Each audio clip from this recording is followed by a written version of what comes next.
All right. Welcome, everyone, to the third session of the Syria Research Project. And this session is titled Syria in Transition First 3 Months, featuring Lisa Wedeen and Omar Dahi. This event is the third in a series of events under the Syria Research Project, co-organized by Jadaliyya, Syrian Center for Policy Research, and Security and Context Network.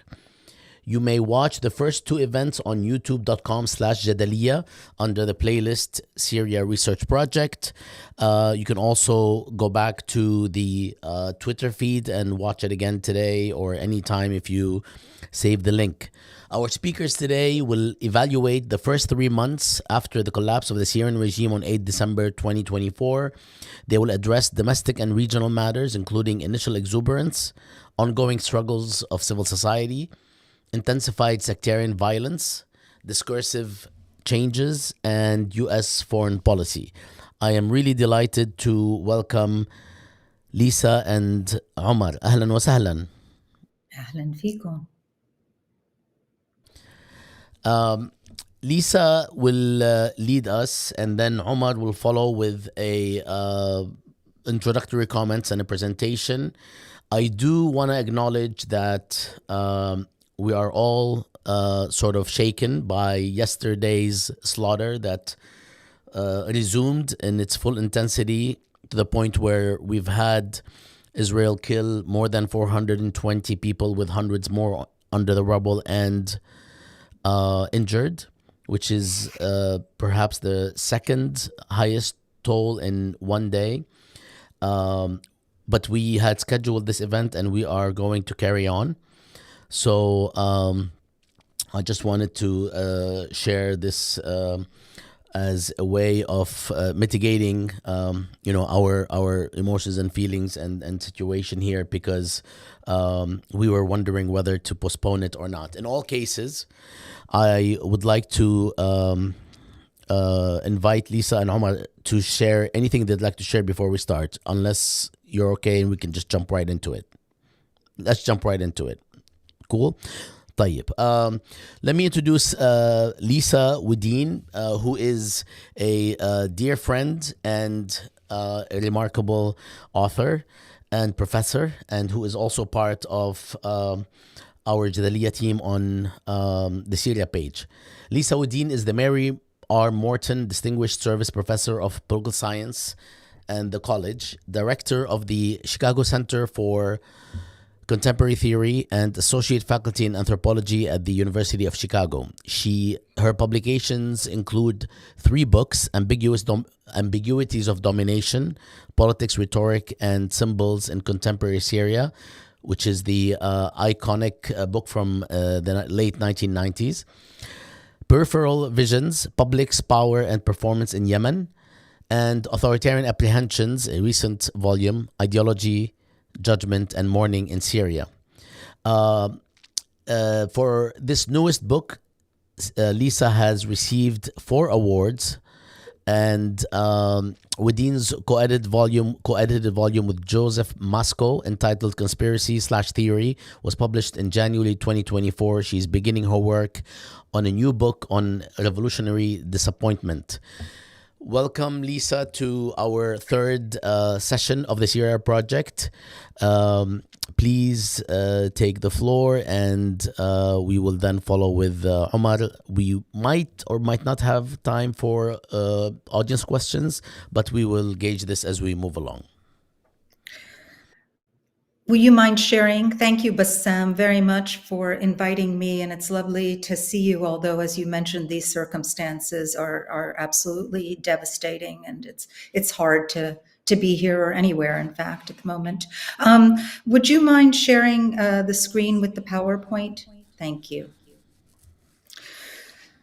So on December 8th last year, when the Syrian regime finally buckled, it was impossible not to share in the euphoria of people welcoming the end of 54 years of brutal dictatorship.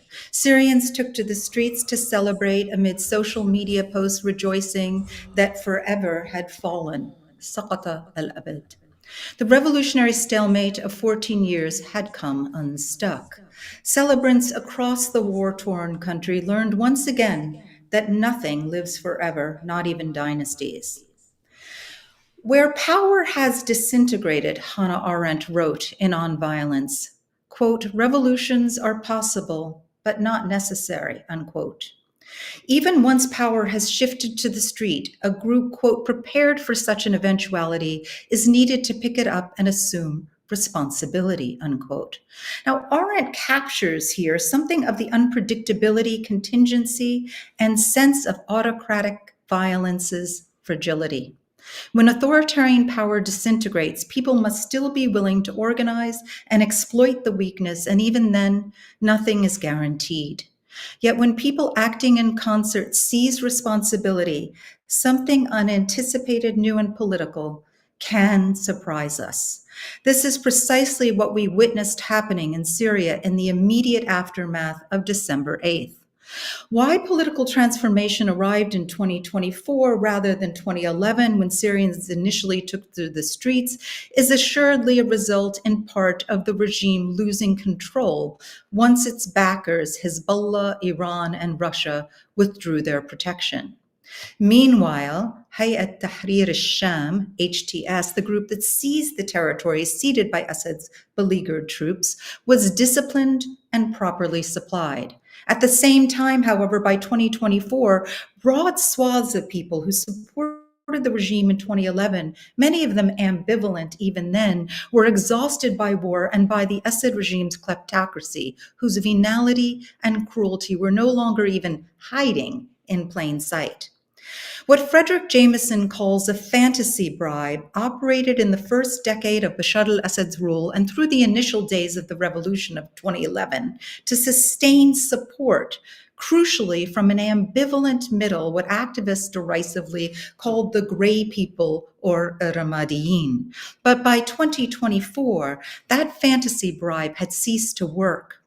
The aspirational politics promising economic prosperity, multi-sectarian accommodation, and the maintenance of national sovereignty had given way to rampant corruption, unspeakable destruction, and a sham politics that was simply too glaringly and painfully apparent. Syria's economy was in shambles and the country's borders were being violated at will by Israel. Meanwhile, Russia, Iran, and Hezbollah were on the ground shoring up a regime that, far from coming through on any of those promises, was killing its own citizens. People could no longer justify their ambivalence by imagining something could be worse. They could no longer bear knowing who was ultimately responsible for the death and destruction, and simultaneously disavow it. Next slide, please. It's impossible to predict with any confidence what will happen in the long run now that the Assad autocracy is over. The Lebanese sociologist Rima Majid wrote to me after returning to Damascus for the first time since 2009, saying that the city, quote, feels like a wedding inside a funeral. In that immediate aftermath of the Assad dynasty's fall, people had reclaimed public spaces, their newfound freedom of expression, the joyous obverse of a half-century of repression. Next slide.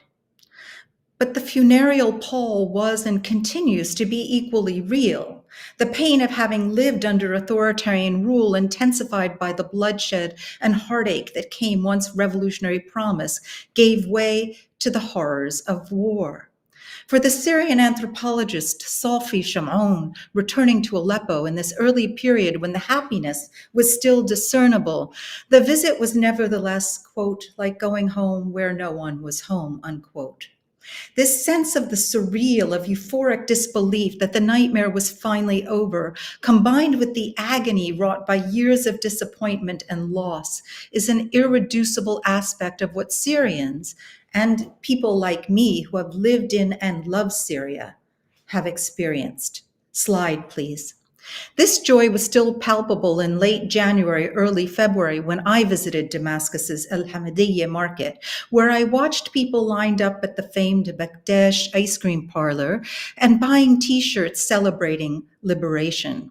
To be seen almost everywhere where was the new green, black, and white striped flag flying in place of red, black, and white ones from the Ba'athist era. Torn down were the ubiquitous posters of Bashar al-Assad, next slide, spouting outlandish slogans echoing those of his father's reign. Toppled were the statues of Hafiz al-Assad and other symbols of power that had been rebuilt after being destroyed in the 2011 uprising. Slide. Adorning the entrance to the market was a large text-laden red banner without images of the new leader and with comparatively modest statements proclaiming that Syria's sun has risen and celebrating Ahmed al-Shara as the leader of the heroic fighters. Syria's new self-appointed president has so far shied away from reproducing a cult of personality, and with good reason. Claims of omnipotence remain tied to the Assads, inseparable from memories of the dynastic dictatorship's iron-fisted control. Gone too are the insufferably lengthy presidential speeches with sycophants giving ovations on cue. Indeed, al-Shara has not done much speaking at all. On January 30th, some friends and I waited for hours for him to deliver his first televised address to the Syrian people. When he finally appeared, it was to offer a short statement that would be hailed on social media for its brevity and straightforwardness. In it, he hit many important notes, honoring the revolutionaries who took to the streets in 2011 and Hamza al-Khatib, the 13-year-old boy who was tortured to death in Daraa that year, recalling the solidarity-inducing power of revolutionary songs, and paying homage to the martyrs who had sacrificed their lives for a better Syria.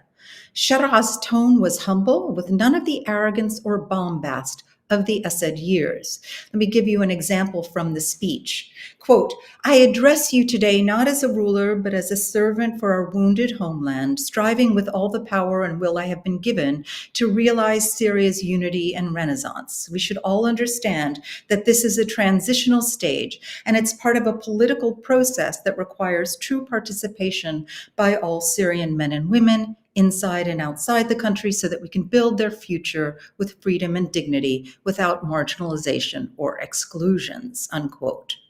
Concerning for some, however, was the contrast between this speech and al-Shara's speech the night before, when his addressees, his audience, was Syria's militias. The contrast suggested to some that he could be different people for different audiences.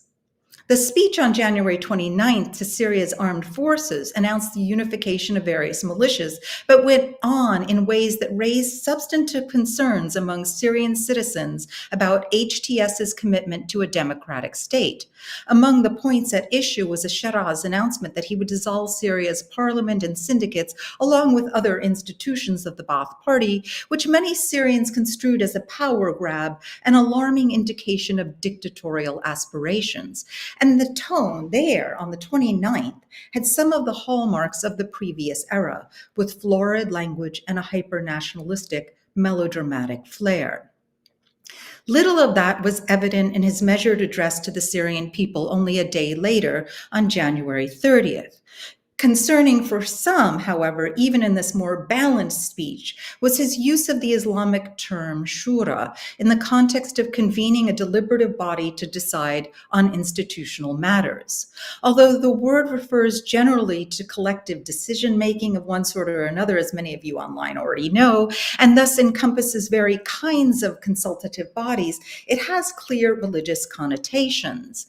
Al-Shara's deployment of shura at least suggested a blurring of the division between religious and secular authority, as he just as easily could have chosen to say al-Barlaman, Parliament, or Majlis al-Nawab, House of Representatives, either of which would have clearly signaled the new regime's democratic intentions and without the religious overlay that perturbed some Syrian secularists. While some inside Syria worried about the HTS regime's religious and/or dictatorial ambitions, many remained hopeful in January, February, and relieved. If loyalists and Syrians in the ambivalent middle had felt in 2011 that there was no alternative to Assad, by 2024, many had come to join the rebels, if only in the belief that anything or anyone would be better than what Assad's regime had become. In the end, most soldiers, even those who had served the regime throughout the civil war, surrendered without much of a fight. and members of the regime's Revolutionary Guard were reportedly repulsed by Assad's breakneck flight into exile. He simply abandoned them to their fate without even a parting word of thanks. At the time I visited, an atmosphere of overwhelming relief continued to define much of the country, along with perduring worries about violence and stability. Despite the recollections of those in Idlib who had lived under HTS rule and experienced the organization's brutality, and despite some eyebrow-raising political appointments, including the Minister of Justice, whose reputations for cruelty and militancy in Idlib seemed to betray the new regime's commitments to inclusivity, Syrians were, at the time of my visit in January-February, cautiously hopeful. Shara seemed smart, capable of navigating complex situations with uncommon tact, and able to speak to multiple audiences, which is arguably both a plus and a problem. One woman who had remained in the country throughout the civil war told me if he can get the electricity up and running, he'll be okay. Already, that comment hinted at the deep challenges facing Syria. The Western press has amply reported on the issue of minority rights and whether the new regime will respect them. Pundits have also worried about sectarian violence, which has flared up to devastating effect in places such as Homs and the coastal areas, a point to which I will return. But I first want to focus on two issues that get less attention and for which Western countries bear tremendous responsibility and thus have the power to change. First, the crippling Western sanctions that were imposed more than 13 years ago have directly contributed to the suffering of ordinary citizens. The new regime's commitments to state building can only be realized if institutions can deliver goods and services in return for allegiance and obedience. Over the last 14 years, Syria has gone from being a middle-income country to a poverty-stricken narco state, parts of which have been demolished by relentless bombing campaigns. Slide, please. Once vibrant areas such as Douma and Mukhayyam Yarmouk on the outskirts of Damascus, next slide, please, have been reduced to rubble, with most of the surviving residents either displaced or living in homes that are structurally unsafe. Next slide, please.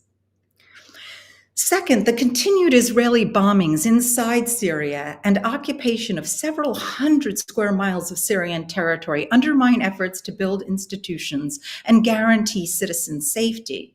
The very day Assad fell, Israel's army invaded the buffer zone adjacent to the Israeli-occupied Golan Heights and carried out aerial bombardments to diminish the Syrian army's military capabilities, destroy its navy, and rid the country of chemical weapons stockpiles. Israel unilaterally declared the 1974 border agreement between the two countries null and void on December 8th, and what was initially coded as a temporary incursion for security reasons now seems likely to become an indefinite occupation. This seizure of territory and the repeated bombings, both widely condemned as acts of aggression and violations of international law, are not only illegal and terrifying, but also humiliating for the new state. The Ashara regime has condemned the aggression, but acknowledges that it does not at present have the means to resist.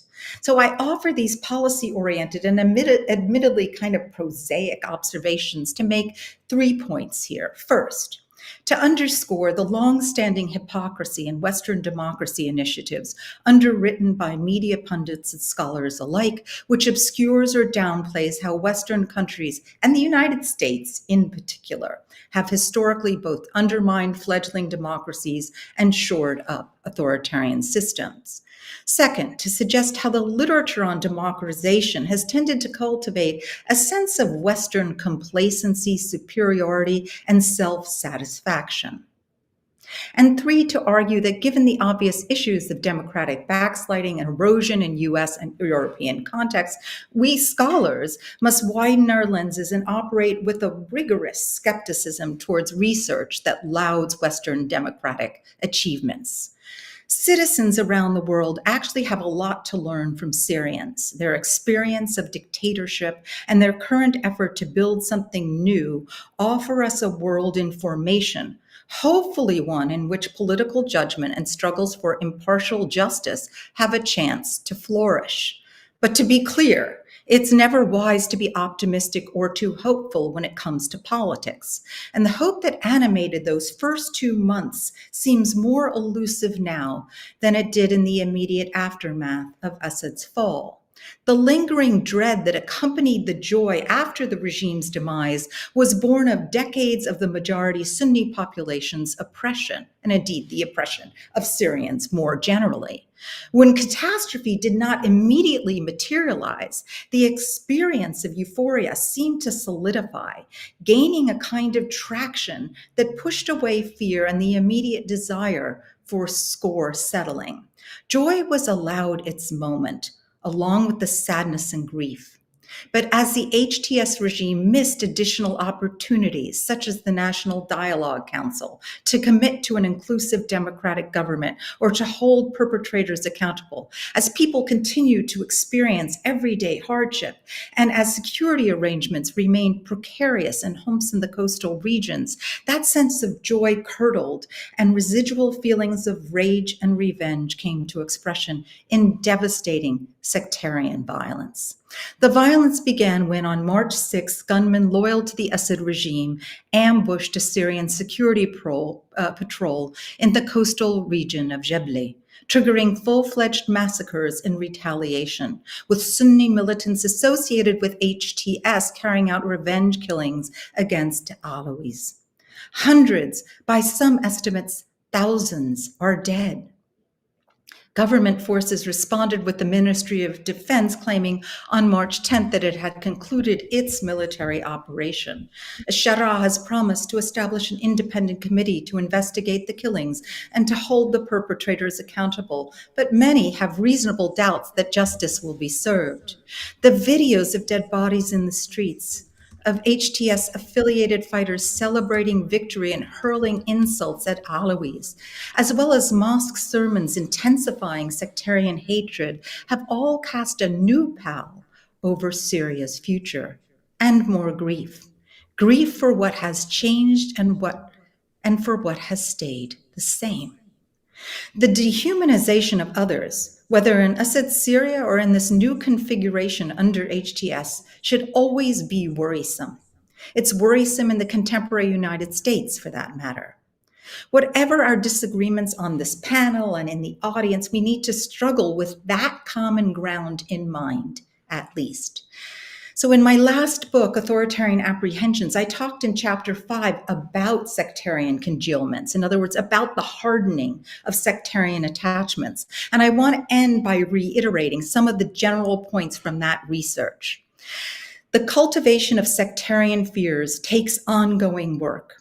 Sectarian attachments do not exist outside of history or from time immemorial, but have to be made and remade.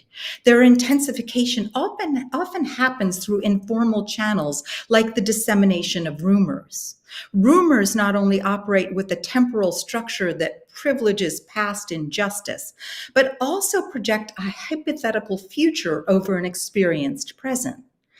Perhaps especially in instances where national security appears to be threatened, threat and threat management depend, as the cultural theorist Brian Masumi notes in the American context, on what might come next rather than what is actually real. So in other words, the fear is located in a perceived future of, say, an Alawi reassertion of dominance, an affective anticipation in the present. These anticipatory fears are generally not without some grounding, such as in the fact of that ambush on March 6, or for that matter, the horrific massacres in retaliation. These anticipatory fears can thus also function like self-fulfilling prophecies, producing the very violence that is anticipated. Sectarian violence, moreover, indexes and regulates the conflict lurking at the heart of in-group solidarity itself. And this violence is projected onto an entire group of people rather than onto perpetrators alone. And this projection entails a twofold displacement. In-group membership is not only achieved by scapegoating others, but also by managing or containing the in-group's own capacity for violence that, if not displaced outward, might be directed toward the in-group itself. Sectarian othering operates to justify both hypervigilance and state-sponsored violence, with order ensured by having it violated preemptively. The reasoning goes something like this. Even if Father X and his son Y didn't do anything they could have, and had they been given the opportunity, would have done something, or they will do harm in the future.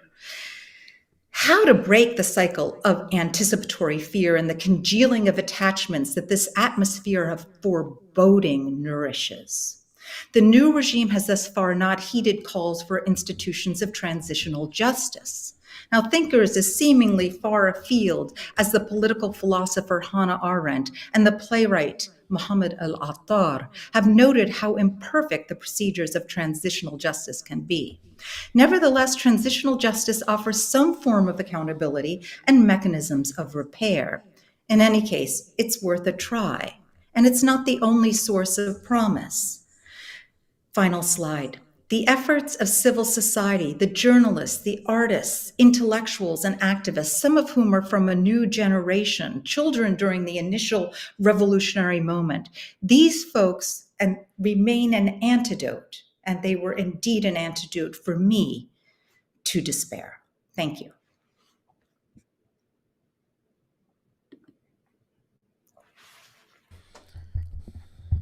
Thank you very much, Lisa. I really appreciate your words and the way you pull things together.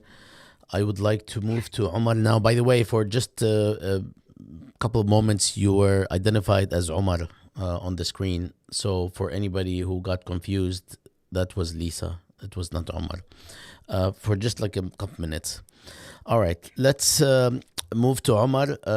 Omar keeps asking me not to read his full bio.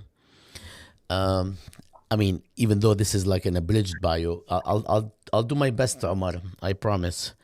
ما تزعل. Omar Dahi is co-editor at Jadaliyya. He is a professor of economics at Hampshire College and founding director of Security in Context, a research network on peace, conflict, and international affairs. He has published in academic outlets such as the Journal of Development Economics and Applied Economics, Southern Economic Journal, Political Geography, Middle East Report, Forced Migration Review, and Critical Studies on Security. His last book was South-South Trade and Finance in the 21st Century, Rise of the South or a Second-Grade Divergence, co-authored with Firad Demir. Omar serves as an associate editor of the Review of Social Economy and is a founding member of the Beirut School of Critical Security Studies within the Arab Council for the Social Sciences. Omar has served as a lead expert on the United Nations Economic and Social Commission of West Asia's National Agenda for the Future of the Syria Program. Sorry, Omar, I failed in abridging your abridged bio, but welcome again to the Syria Project, as I should probably note that you had the Security in Context Research Project that is a co-organizer of this series. Ahlan wa sahlan, Omar, the floor is yours. Thank you, Bassam, and thank you, Lisa. I'm going to try my best to follow up on Lisa's great and powerful, really, I think, capturing a lot of our thoughts and also many Syrians' kind of perspectives, and also analytically trying to tie things together. And leaving us at a moment where we kind of think about how can we be hopeful. I'm going to do my best to not duplicate the kind of, or repeat some of the things that Lisa has said, but I think some overlap, of course, is to be expected, because we're all thinking about the same things and we're going to process them as best as we can.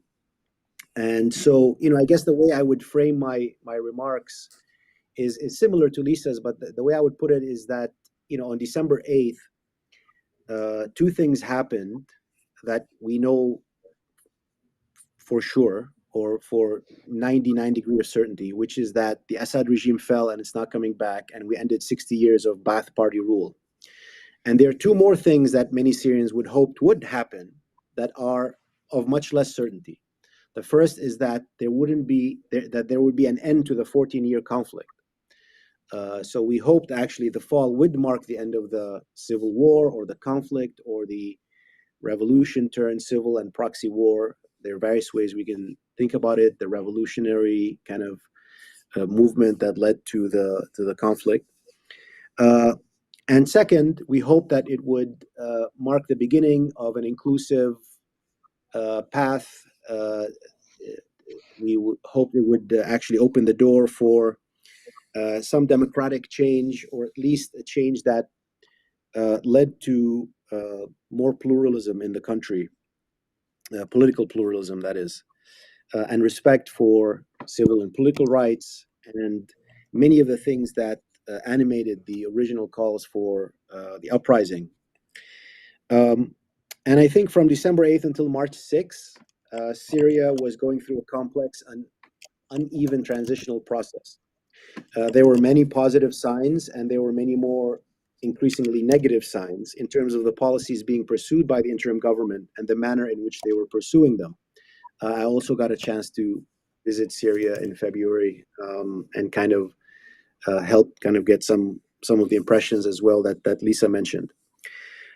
However, since March 6th, or over the few days after March 6th, Syria experienced one of the worst episodes in its modern history, reminiscent of the darkest days of the Civil War. As Lisa mentioned, on March 6th, local anti-government forces carried out deadly attacks against security services from the interim government, and the interim government responded by mobilizing military and security forces alongside independent localized calls across many parts of Syria. Thousands, maybe tens of thousands of security services and irregular troops went to the coast and unleashed a horrific sectarian massacre, targeting Alawites, killing hundreds and maybe thousands. I think hundreds was the estimate initially after the first few days. I think most of the numbers I'm seeing are at least 2,000, perhaps more. The numbers are horrifying, however many they are. But what was most alarming was the frankly and directly sectarian nature of these attacks and the grotesque and hate-filled environment that accompanied them in terms of legitimation of these attacks, not just from within Syria, but also from a regional media climate, including, I think, Al Jazeera and Al Arabiya and Al Arabi. I haven't made a comprehensive assessment of their coverage, so maybe people will point out counter currents there.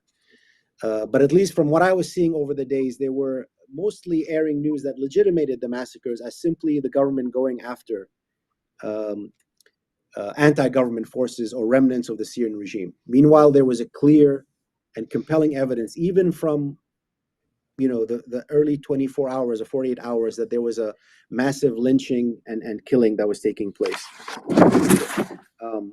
We've seen videos of attackers gleefully filming themselves humiliating Alawite civilians before killing them, the looting of homes, and so on. I and many others were following in horror and keeping in touch with friends who were desperately trying to move their family members from one village of another to escape the killers. These events were so morally appalling that they cast a shadow on any discussion about success or failure, given the price. Nevertheless, no matter how atrocious they were not outside the realm of possibility, as bad as it is to say this, with what people expected could happen in the aftermath of the collapse of the regime, given the history of the conflict, given the deeply entrenched fault lines of the conflict. And of course, as Lisa also mentioned, many people were cautiously optimistic because of the fact that there seemed to be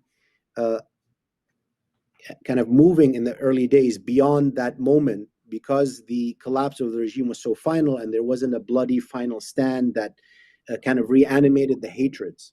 But it was latent, and I think unfortunately we saw the case.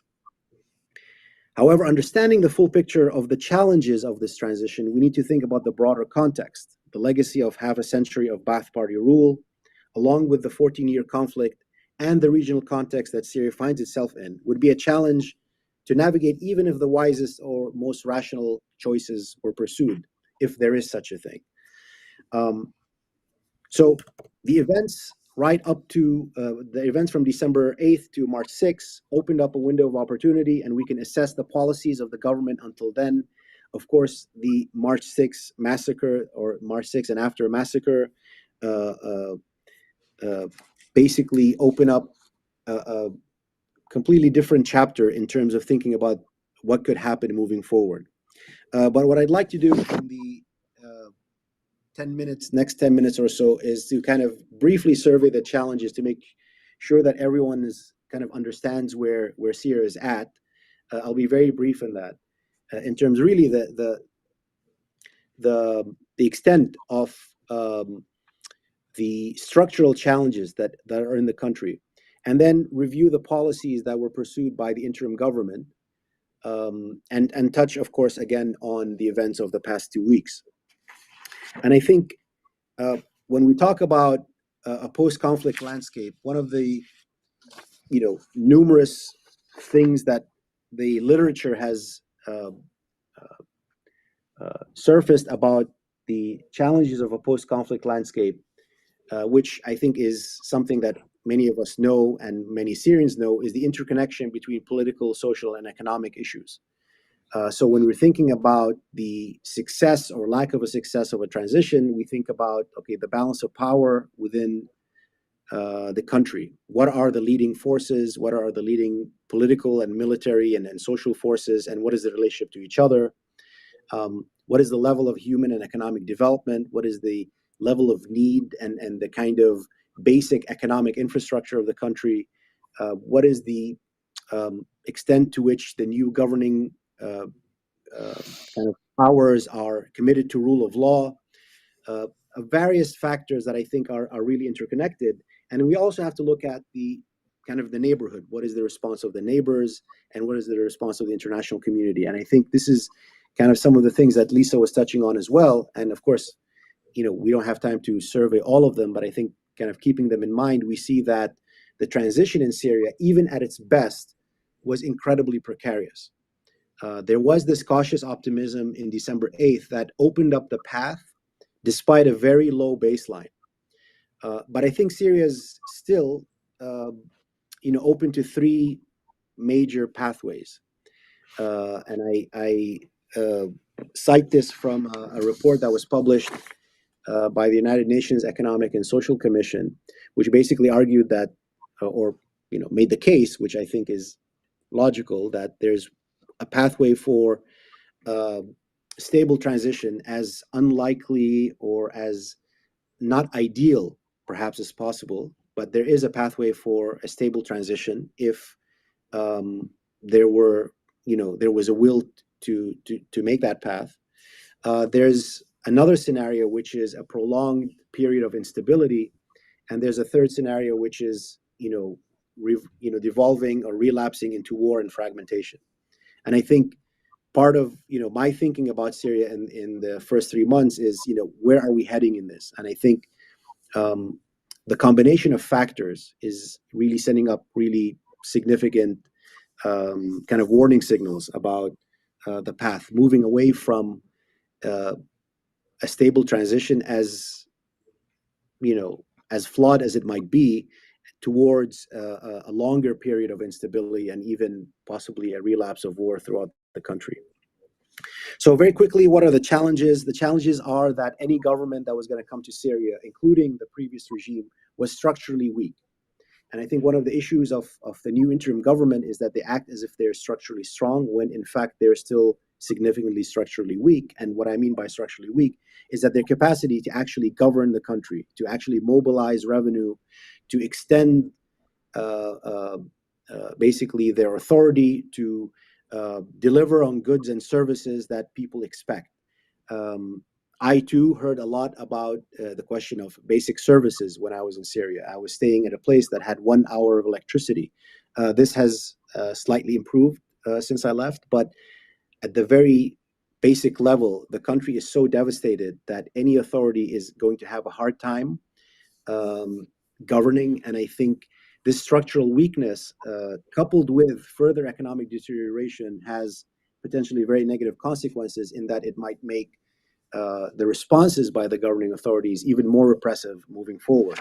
In terms of the level of humanitarian needs, I think a lot of this audience knows this, but I think just want to stress that in 2024, so just last year, the United Nations Office for the Coordination of Humanitarian Affairs stated that Syria and Syrians may be facing the highest levels of humanitarian needs since 2011. So last year, the conditions were not improving in Syria. They were actually in free fall, as Lisa mentioned. About 16.7 million people needed assistance, the largest number of people since the conflict began. Almost one half of those in need were children. Half the population, as many of us know, is involuntarily displaced, with about 6.5 million people internally displaced and over 4.8 million refugees. The majority of the devastation is traced to the conflict itself, and I echo what Lisa mentioned in terms of the devastation inside the country. It's really one thing to see this over videos or in pictures, and it's quite another thing to see it up front and in person. Massive areas in Harasta and Jobar and other places being reduced to rubble is overwhelming. And I think when we think about the fault lines of the conflict and the polarization and the real complexity of those challenges, I think we have to kind of think about kind of that legacy is still with us in many ways, and kind of in thinking about the needs for transitional justice, which I'll come back to. I won't go over too much about the sanctions, but I echo what Lisa mentioned. They devastated the Syrian economy. Syria's economy was not a basket case when the revolution started. It was a solid middle-income country, and one of its key strengths was its diversity in terms of manufacturing, agricultural production, in addition to oil and natural gas. And that diversity has been lost in the devastation of the conflict. There are all sorts of other challenges in terms of the infrastructure, the power grid, but I want to move to the policies of the interim government that really have been pursued over the past few months, and basically kind of consider them in light of where we might be heading. And I think a lot of people were worried about the policies being pursued as being, not inclusive and being, not consultative. But there's a variety of difficulties and problems in actually thinking about some of these policies, because it's not just the fact that there's an interim government that is pursuing policies that are radically reshaping potentially Syria, like, for example, proposals to radically reshape the public sector and privatize state-owned enterprises. There's the question of, are these policies inclusive? Are these policies, legitimate, however we define that? But also, are they, targeting specific members? So there's this widespread perception that in many ways, the public sector is disproportionately composed of Alawis, and the targeting of the public sector is essentially to fire or furlough or let go of tens of thousands of employees who might be composed of Alawi civil servants. So the sectarianism and the sectarian undertones did not just start in March 6th, and the government responded or didn't respond, but there's been an underlying absence of addressing kind of issues head on of some of the policies that have been taking place as essentially having an underlying sectarian nature, or at least, consciously or unconsciously or explicitly or not, having, widely understood to be that way. As Lisa mentioned, there was a hastily put together national dialogue. There was a hastily put together constitutional declaration committee, and also a hastily put together constitutional declaration. The wide majority of the decisions that were being made with very minimal deliberation within Syria. The interim government is almost entirely composed of the top level, at the top level in terms of ministries and key appointments of members at Tahrir al-Sham, governing positions in Idlib. For example, Prime Minister Mohammed al-Bashir, Asad al-Shibani, Anas Khattab, and so on were all kind of in the close circle of the leadership of Hayat Tahrir al-Sham. Almost all policies have been undertaken with minimal clarity or transparency, despite the fact that the government said that there's going to be a lengthy transitional period, which would have made sense, actually, given the baseline that Syria was in. That there would be a lengthy transitional period because Syrians were fragmented, Syria was devastated. But the lengthy transitional period would have made sense if that long period of time was being made to actually build up an inclusive, consensus building process. But it's seemingly not the case. All indications point to the fact that the lengthy period of time is there to allow for the complete consolidation of power of the interim government on all aspects of kind of the Syrian government. If there was actually an appropriate kind of period consensus building process, it would have been kind of designed to actually put together a much longer national dialogue process, a much longer process to, for example, build consensus on what the constitutional declaration would be, and so on. So I've been speaking for about 15 to 20 minutes. I would like to end by talking about the regional international response and echo what Lisa has mentioned. Syria's Arab neighbors and Turkey have seemingly recognized the new government and rushed to send senior envoys, or in the case of Qatar and Turkey, the heads of state met with Ahmed al-Shara. Most of the neighboring powers, except for Israel, have, for various reasons, for their own self-interests, a unified Syria. Of course, with the exception of Israel, whose actions have more or less declared their goal in keeping Syria permanently weak and divided, and even seemingly reviving the Yigal Allon plan of the 1960s of establishing a Druze client state in the south of Syria. And I've been speaking to colleagues in Al-Marsad, in Majd al-Shams, the human rights organization documenting Israeli human rights violations, about the sectarian nature of Israel's aggression in Syria and its kind of further invasion of the country and occupation of Syrian land, whereby they're seemingly trying to differentiate between Druze and non-Druze villages to create this kind of sectarianization. However, I think the international recognition has, on the one hand, understandable, but it's also solidified, I think, the belief in the interim government that they don't have to worry about actually an inclusive and deliberative process that actually fully respects the rights and basically kind of liberties and political participation of all Syrians. For those reasons, would like to remain optimistic in some level, because I think it's not too late. But I think a lot of the signs in terms of the actions being committed by the government, as well as the massacres of the last 2 weeks, are pointing for potentially very negative times ahead. I think it's still possible to reverse that, but that's my assessment of the first 3 months. Thank you very much, Omar. And thanks, Lisa. I must say, as someone who, probably like both of you and many others, who have been working on Syria, in my case, for the past 31 years, and writing, books and articles and speaking, it is one of the toughest topics to address, because whatever you say, you get attacked from everywhere, which is totally fine. In other words, who cares? But it is a reflection of the toxicity of discourses on Syria. So, because you mentioned something, Lisa, about disagreement, and it's inevitable.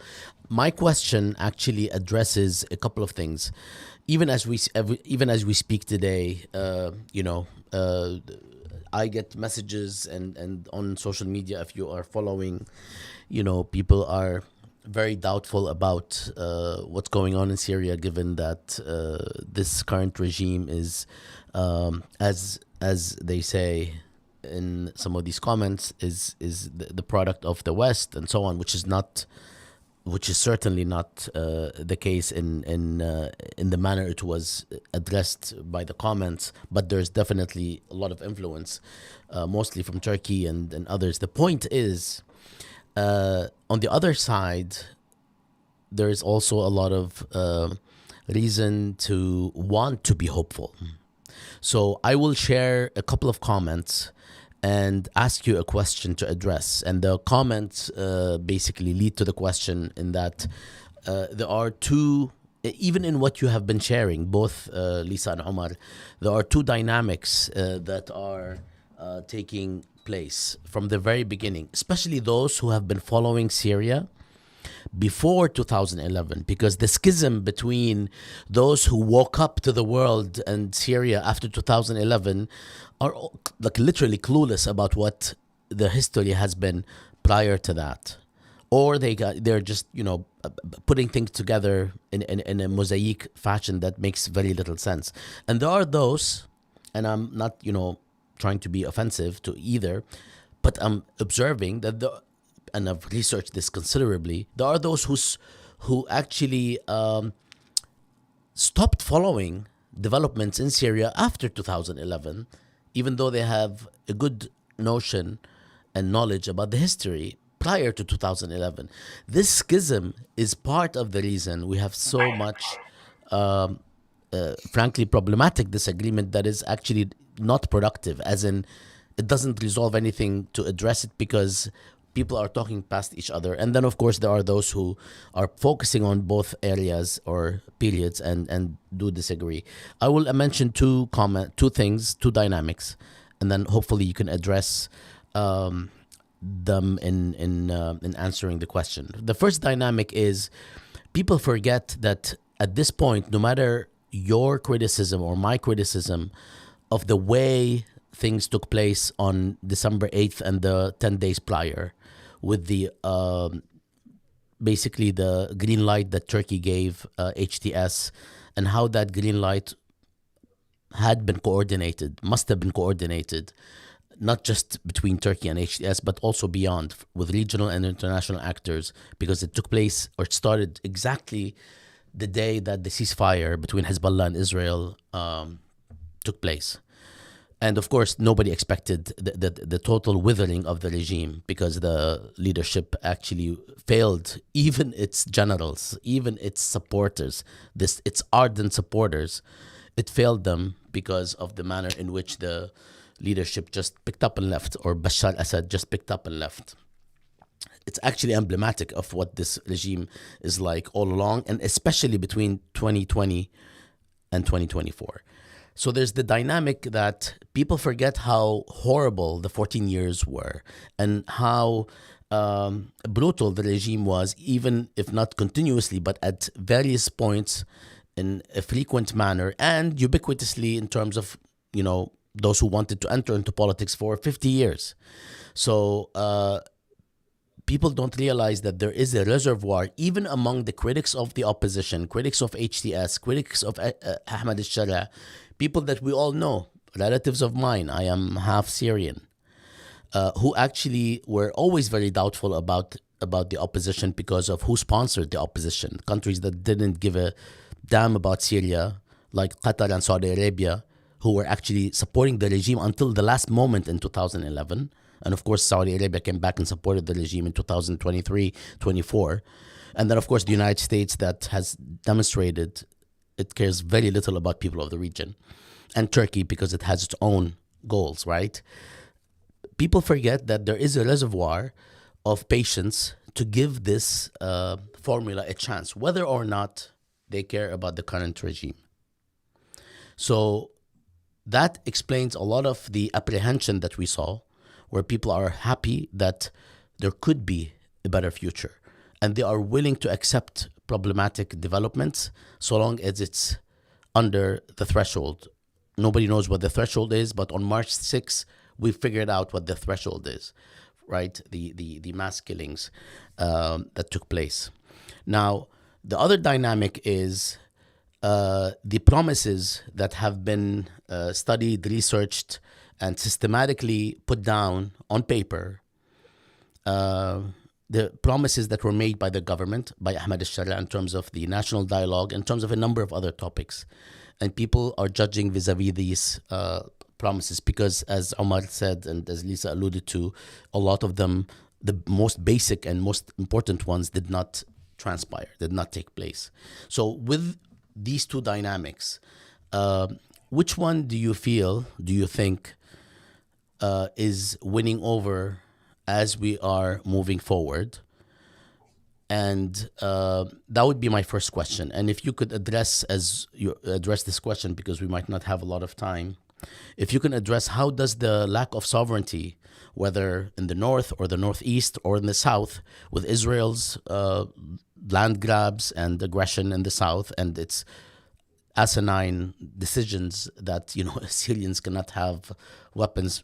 It destroyed most of them 2 days after the regime collapse in all cases, but that the government cannot have any weaponry south of Damascus, and all of these ultra-imperialist declarations, the land that is actually controlled by Turkey in the north, and then the land and areas that are controlled by the US and its allies, the SDF, in the northeast. So with reference to the sovereignty question and the lack of sovereignty and the recent sectarian violence and killings, which one of these two dynamics do you think is winning over? And I know this is not an easy question, but if you can just address it based on what you've already shared. I'm just trying to bring things together. I'll start with Lisa. Bassam, I'm not exactly sure I fully understand the question, but let me try, and then you can tell me if I've gotten it wrong. Can I put it in shorter form? Do you want to put it in shorter form? Yeah. So the two dynamics is the hope that people have in this current situation, even regardless of their position vis-a-vis the regime, or the previous regime, or the current leadership, the previous leadership or the current leadership, call them what you will.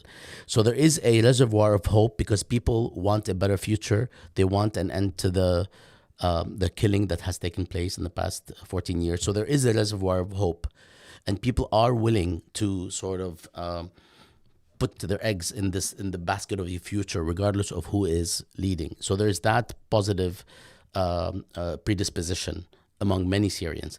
And then there's the question of the actual performance of the current regime on the ground in terms of its promises and whether it has kept them or not. And many of them actually that have to do with transparency, national dialogue, and so on, have actually been disappointing even to the supporters of the current regime. So with these two dynamics, which one is likely to win over?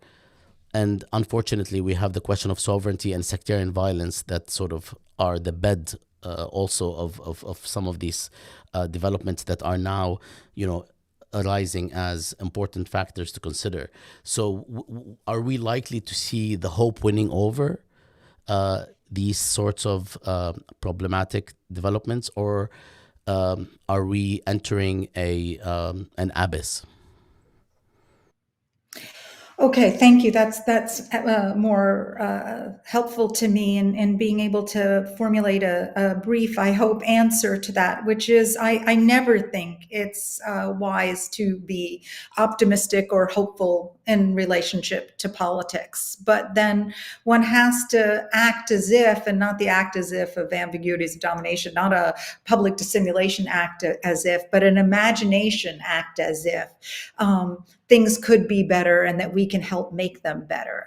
Because otherwise, we might as well just throw up our hands and not be political. And it seems to me that even under conditions that are formidably challenging, as Omar was also pointing out, there are reasons to have some hope. There are also reasons to despair. And again, the fact that sovereignty is so weakened, the fact that the Israelis in particular are violating international law left and right, and also, as you were suggesting, Omar, playing around with sectarian attachments in a way that really are extraordinarily dangerous. The fact that Turkey and other countries, you mentioned, Bassam, that these countries don't give a damn about Syria. Well, I think more generally, most countries don't give a damn about other countries independently of any sort of interest coagulating in a moment that make them give a damn, at least temporarily. But there's no sort of moral responsibility for most of these countries, or a kind of allegiance that would suggest that they will give a damn about Syria. So I do think Syria really, Syrians have to the extent that they can, operate in these conditions that are extraordinarily daunting. But on the hope side of things, one of the things I mentioned at the very end of the talk is these students I met, a younger generation, many of whom were children during the initial revolutionary excitement of 2011. And they're committed to staying, and they're committed to making the country better. They're critical, they're analytical, they're remarkably, well self-educated. They have a sense of humor, they have a sense of joie de vivre, even under conditions that are often, devastatingly difficult. I found that aspect of civil society, a new generation, at least giving me some reasons for hope. The efforts of colleagues to push the regime to establish a transitional justice system with all the flaws that transitional justice also connotes, and to locate the disappeared, to hold people accountable in various ways. Those folks are, remarkably resilient, and I think that's an important thing to also recognize here. The television talk shows that have come to the fore in the aftermath of the Ba'athist regime's demise here are fascinating. There's a lot more dialogue happening, a lot more criticism, a lot more hurriyat ta'bir. It's not perfect, but my gosh, given what we're witnessing in the United States at the moment, I felt like I was breathing a bit of stolen oxygen in Syria.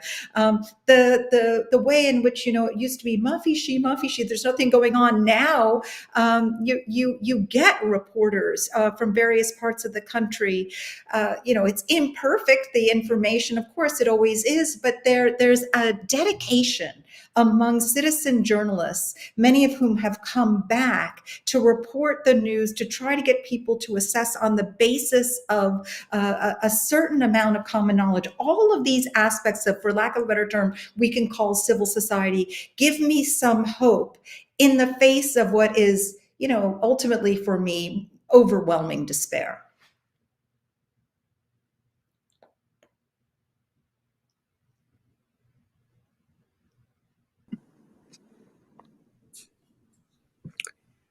Bassam, do you want me to jump in, or are you waiting for please, me? please jump in. And I'm sorry for the long question. I was trying to pack too much into it. I thought you were processing what Lisa was saying, and you're about to come up with a response. I'm always processing. Yeah. I mean, I think Lisa mentioned, or you mentioned something, and I mean, Lisa mentioned it as well. But I mean, one thing that struck me is you said, people stop paying attention, and kind of the violence of the regime, and thinking about the devastation in like Harasta and Jobar, where just kilometers away from that, very short distance away, life was supposedly going on as normal.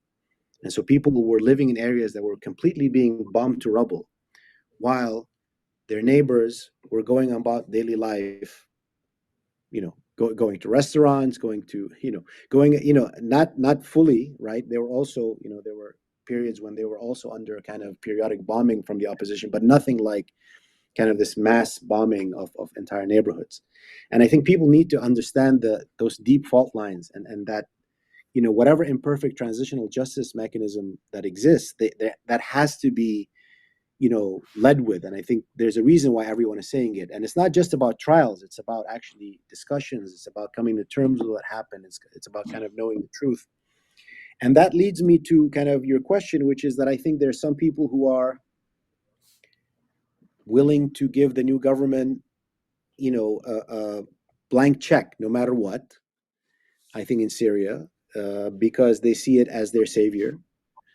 And I think there are a lot of people who are won't accept it no matter what. I think they'll, because to them it's completely illegitimate. They're terrorists, and they can't accept them as rulers of Syria. So they might actually, I mean, you know, we should also say that there are actually people, you know, from areas where the massacres are taking place, still seeking refuge in northern Lebanon. So there's actually a kind of a refugee movement even as we speak right now, or displacement. But I think most people I talk to, most people kind of I met in Damascus and most others I know, are not either reflexively going to agree 100% or reflexively out of hand.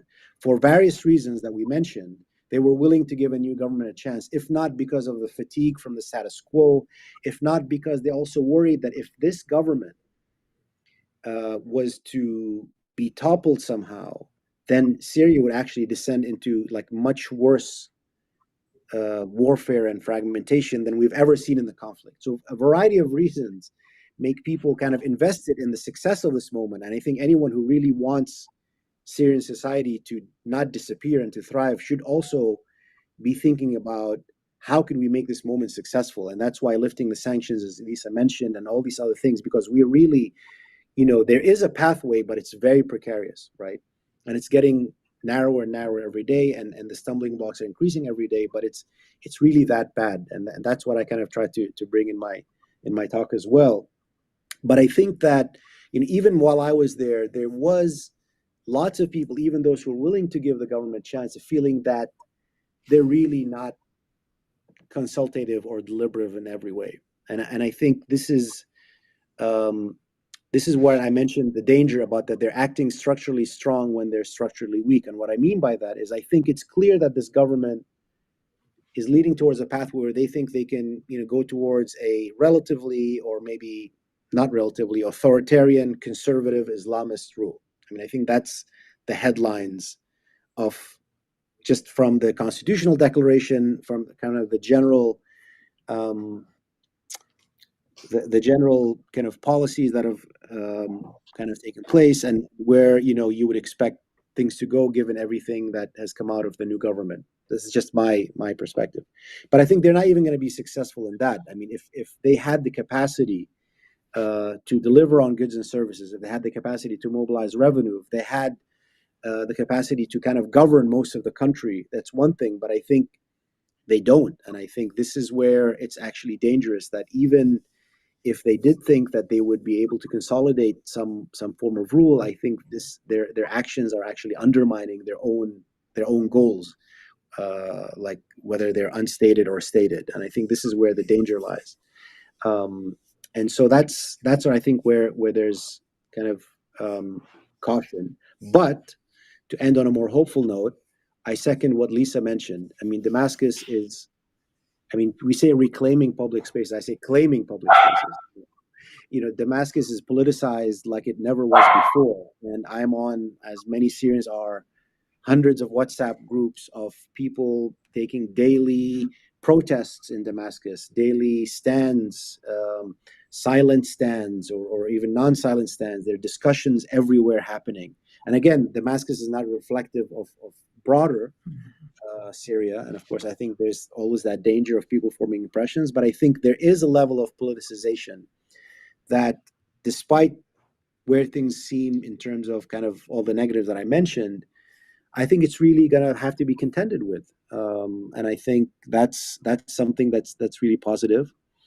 And I think that a lot of those if the government is going to choose the path of repression, then that's another thing. But I think so far it hasn't been the case directly for those kind of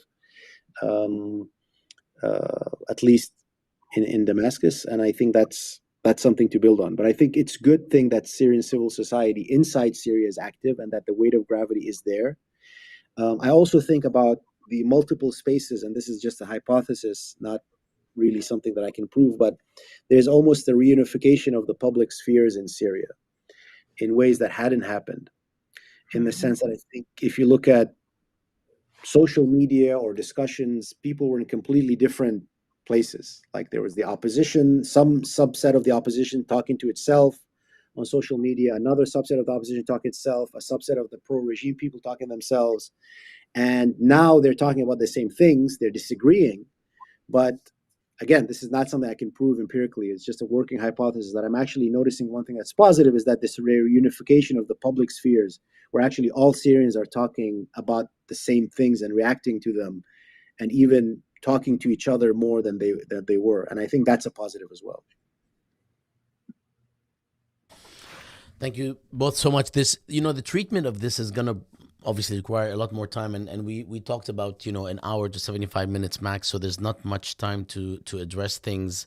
I just want to reflect quickly on the question of course, in the international system, everybody fends for themselves and nobody's supposed to care. But that was not the issue. My main point about the supporters of the current regime or the previous period of the uprising came to claim that they are for the Syrian people, whereas the supporters of the regime are supporting a repressive authoritarian regime, and it was really about saving the regime regardless of what happens to Syrians. So in that sense, there's this idea that today, now that we have this new regime installed, that these external supporters are going to push for things that are actually beneficial for the Syrian people. And that's the point. And in reality, my concern, and I'll stop here because I'm not, I'm supposed to be commenting, but I'm not supposed to be speaking, so to speak. My concern is that I'm not sure where the path that is the most positive one that Omar addressed, and some of the hopes that we all have, right? I want to go back to Syria too. I've actually been banned since 2011 from entering Syria. So I am looking forward to going back to Syria too. I am hopeful as well. But the path that actually, I can't see the path that is among the most positive in the scenarios we and others have been addressing, given the question of sovereignty, given the question of who's actually, calling the shots from the outside, to the extent that they can call the shots, because from my conversations with so many people on the ground, sometimes close to power, Ahmed al-Shara is not as much of a dependent as people think. There is a kind of obstinance that he has demonstrated in the face of external supporters as well. But in the end, he cannot rebuild Syria without external support. There's no capital in Syria to rebuild itself. So there will be a path that includes the external profound intervention. And that will take place at a time when, as Omar mentioned, repression might be the path to stability because of the kinds of things we have seen happen in the past week. So I, as well as you and many others listening, I have mixed feelings, and I have concerns about the level of openness of the current regime, given that it had claimed or fought supposedly for removing a repressive regime. And I am not at all comfortable with the parties around Syria that will likely have a say going forward, which is why my concern is I guess is revealing itself in these words. Are there any last words for and let me just also say again, the only spot of bright light is what is happening inside Syria, not just in Damascus. And I know you didn't mean, you said you didn't mean just in Damascus, Omar, but also throughout Syrian cities. The youth, their energy, the discussions that are taking place, the readiness to act, right? This is all reminiscent a little bit of what happened in Iraq, not immediately after the invasion, but a few years after, and now we are seeing some of the fruits. The question is, can this civil society actually have political power? And can it act as a buffer between any potential repression and, the individual, the group, families, and society? Any last words, Lisa and Omar, as we continue this series? Because, we are just 3 months in, and I'm sure we will be back, and we will be inviting folks, honestly, from outside the Jadaliyya circle, in order, especially from the region itself and from Syria, in future conversations.